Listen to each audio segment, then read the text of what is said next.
ladies, congratulations for My Love Affair with Marriage. Thank you. Thank you. And it's being covered, what, at the Tribeca Film Festival this year. How do you feel about that? It's great. It's a great honor. Yeah, it's very excited. I'm excited. I'm excited. It's a great honor, but I'm also excited because it's a hometown. And so we can have everybody who was part of the film, the team, the cast, to come and celebrate the opening. If we opened in Europe, it would be much more difficult to bring everybody. Yes, I'm so happy for this movie and for Signe because, from an acting point of view, I was in the studio with them for, I think, a little over a week. And then I went off my merry way, and she worked and tried to raise money and work for years. It's the equivalent of if I were doing a play and we had rehearsals for 6 years before we could have opening night.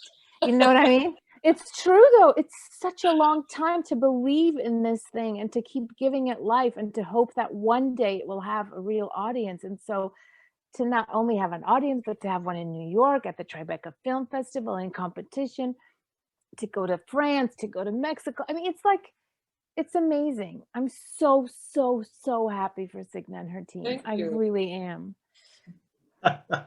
That is terrific. Well, Signe, first questions for you is what started this project for you? Where did it all of this came from? Well, I started writing the script in 2015, so it's a 7-year-long journey, and I started the film. I started writing it. I wanted to tell the story of me and my second ex-husband, who is a self-identified gender-bending man. And I didn't know that at the moment when we married. I just thought that our misunderstanding, because I was from Eastern Europe and the Soviet Union just collapsed, and I didn't know anything about Western people. And he was a Westerner from Sweden, and he didn't know much about our culture, right? And so when we got together, we passionately fell in love with each other. And then we started having these and then we got married on the height of being in love. And then we started having these, misunderstandings. And then it was one misunderstanding, another misunderstanding. And then I started realizing that he's having a secret. He's not telling me everything. And then in the end, after we broke up, he revealed his big secret that he's a gender bending man. But what I want to say is, I started writing the story, but I was like, it wasn't satisfying. So I decided to go back and say, why did we wanted to marry in the first place? Because why was it important? So I started writing about why we wanted to get married. I had to go back and back and back. And then just at the very, very moment, the first moment where did I get the idea that I have to get married? And I wanted, that the film starts from there. Otherwise, you wouldn't understand this whole story, why these two people wanted to get married. And that's kind of like a genesis, like a seed where the film grew out of. Wow, Dagmara, what initially attracted you to something like this for yourself, and do you relate to the Zelma character that you voiced? Dagmara, we don't. Can you hear me now? Can you hear me now?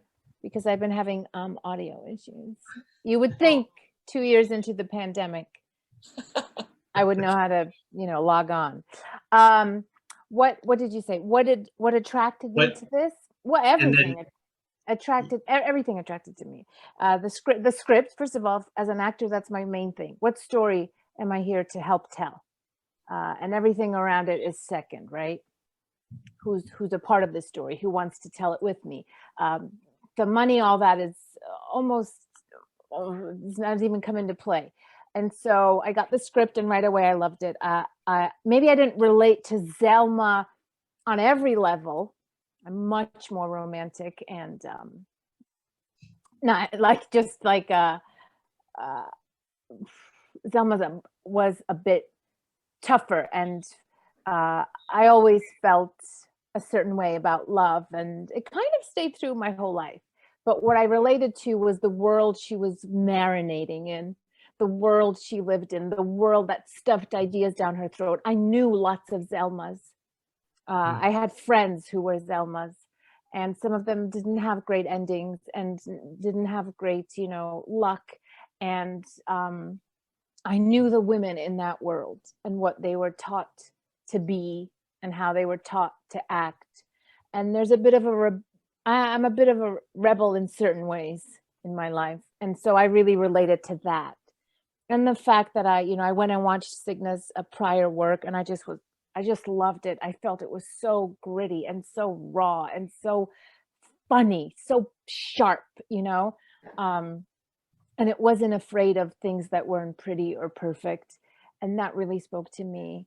And I told my agents, like, I want to do it so badly. I also want to go to work in, sweatpants and not have to worry about costumes or anything like that. So it just all worked right away. I knew it. Most excellent. Signe, tell us about the Soviet Union era. This is long ago, 30 to 40 years ago. But what does this say about like men and women, back then? That because a lot of things have changed, hopefully. Yeah, the Soviet Union, as as the film says, had a particular way, like things are either right or they were wrong. So, and I feel in some ways, a lot of societies approach a lot of things that way. Either you do it right or you are wrong. And so in Soviet Union, at least the way I grew up, you could be only male or female. There was a binary, very like binary world, and you cannot be anything in between, or you had to hide. And I mean, it's not a unique world in that sense, And so Zelma, if she wanted to be non-binary, she couldn't do it. It's just not, she would fall through the cracks. Like she would be really, there's no possibility for her to be non-binary. So it's a very, in that regard, it's a very rigid world. And so not only that men are women, the world is binary between men and women, but also the men are better than women and superior than women. And that is, in fact, Zelma really wants to be truly intimate with someone. She truly wants to become one. And that intimacy is only possible if you are equal, and so this inequality or holding secrets or feeling that someone is more superior than you in a relationship, it's not really beneficial for fostering intimacy and all that. But yeah, the Soviet Union doesn't exist anymore. And I also felt it's not really important where that was the Soviet Union or not. We have a lot of societies like that in contemporary world, even if that country doesn't exist anymore. The way of thinking, the way of looking it's changed, but it's not, it's still like lagging. I feel there's I have one of the buttons. I don't know if you see it. It's non-binary. I got the pins. Anyway, I don't know if we can see them. We could see that. Most excellent. Dagmara, so how do you gain that voice consistency for Zelma? I find that challenging that you kept that sarcastic tone and humor from start to finish, because I don't think this was an easy character to maintain for anyone. Well, my voice is my voice, so it's going to be consistent because there's only so much I can do with it. But I think who Zelma was in the core of her. She didn't know maybe how to name it. No one ever saw it in her, and it took her a while to see it inside herself. But there is a consistency to who she was. And so that was easy to tap into. you know, Signe's writing and the way she constructed this life to fit into, you know, 2 hours is amazing. And I think she was a very, for me, there were challenges in recording and creating this character because it was so much of Signe's personal story, but it was, I was allowed to have my input. So we kind of molded it and shaped it in a little studio. And then she went off to literally bring it to life and animate it. But it was an easy character for me to play in a sense that as consistent as the core of her is, she is full of contradictions, and so are women, and so am I. And so she was free to change. She wanted to be free, to change her mind, to not be so rigid. And so it was fun to play with my voice in that. And that some moments she did sound like a little lost girl, and in some she was like, but yeah, blatt, or whatever she said, you know. But we're all like that. Women are not one thing. We're symbolically not one thing, and sometimes literally not one thing. And so there was a sense of like this freedom in playing her, and it was sad to see how many characters tried to take away that freedom from her. So I tried to lend my voice to that. Most excellent.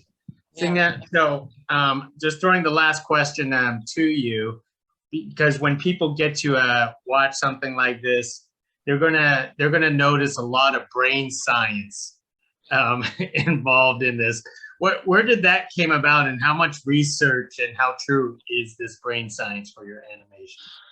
Yeah, so I wrote the script for about a year. We had 23 drafts, so the script was really had to be developed, and I had to do a lot of research, of biology research, neuroscience, and it was probably the most difficult thing that I did to write about neuroscience, which I just did research for like a year. You know, it's not my natural habitat, and very often I was cursing at myself that I chose to include it in the film, and I sometimes wanted to back out, but I also felt that if I backed out, the film wouldn't have the same power. It wouldn't have what I wanted to say with the film, which is we are biological creatures, and we, with our cultures, we build these magical palaces, right? Like, you know, the places of like unreal things and very intricate, but all comes down to who we are, and we are biological creatures, and that is a kind of to me brings objectivity in our dreaming about how powerful we are and how superior we are, and so anyway, that's that science part was really important to me. But yeah, it almost broke my brain, honestly. It's like sometimes I was studying so much the science that I was like, I don't think my neural pathways can take it. It exploded. But also I had to run it by scientists. There's Pascal Wallisch in New York, NYU. So he actually read my writing, and then he complimented me at one point. We met like 3 times. He said, you know, for non-scientists, you're pretty good. And I was like, well, I studied philosophy for 5 years. Maybe that gave me like a kind of understanding how to learn, how to study it, you know, how to examine these questions. But it was very, very difficult. So, well, that is such a compliment from a neurologist or a scientist for you. Signe and Dagmara, thank you very much for carrying this conversation with us for My Love Affair with Marriage. Can't wait for people at Tribeca to check this out. Appreciate it, and hopefully we get to do this again. Thank you. Thank you. Thanks. Bye. Bye.